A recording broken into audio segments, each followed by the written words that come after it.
Hello, this is Reverend Gary Kennedy with today's Spot of God. I read about a novel recently entitled 100 Years of Solitude.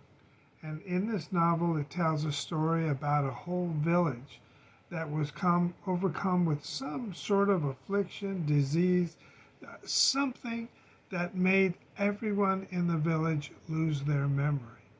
In the story, amnesia overcame the whole village, and people forgot everything: their names, their history, even words for items like table and shirt.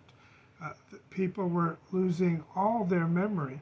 And in this novel, 100 Years of Solitude, there was just one boy in the village who did not lose his memory. For whatever reason, he was immune to whether it be disease or influence or of whatever kind that made everyone lose their memory.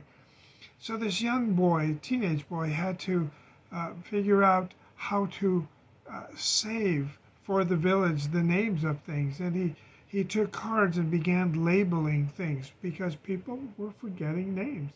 And he labeled the chairs and pictures and food items, and he just everything he could come across, he made a little card and labeled it. He made two large signs also in his frantic process to name everything and retain the memory of the village, the collective memory of the village.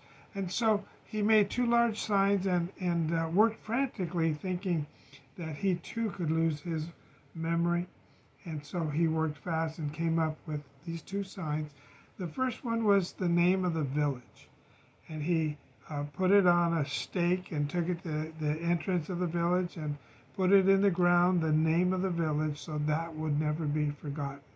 And the other thing he wrote, a big sign again on a stake, and he put it in a prominent place in the village with the words, "God exists."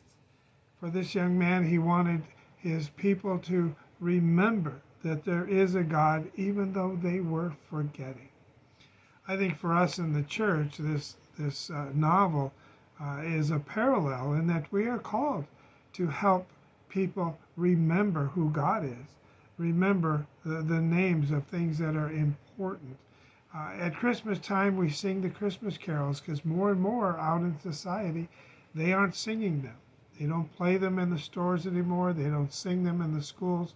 And for us, that was something we took for granted, singing the Christmas carols, that the Christmas story, the story of the birth of Jesus, would be remembered throughout the whole community. Well, this story reminds us that it's up to us, the church, to continue to share that people might know that God exists and that church serves its purpose to minister, to teach, to help, to encourage, all those things that God asks us to do. We are the church, and that's a very important thing. Let us never forget that, nor our mission that's in front of us, because God exists. May God bless you.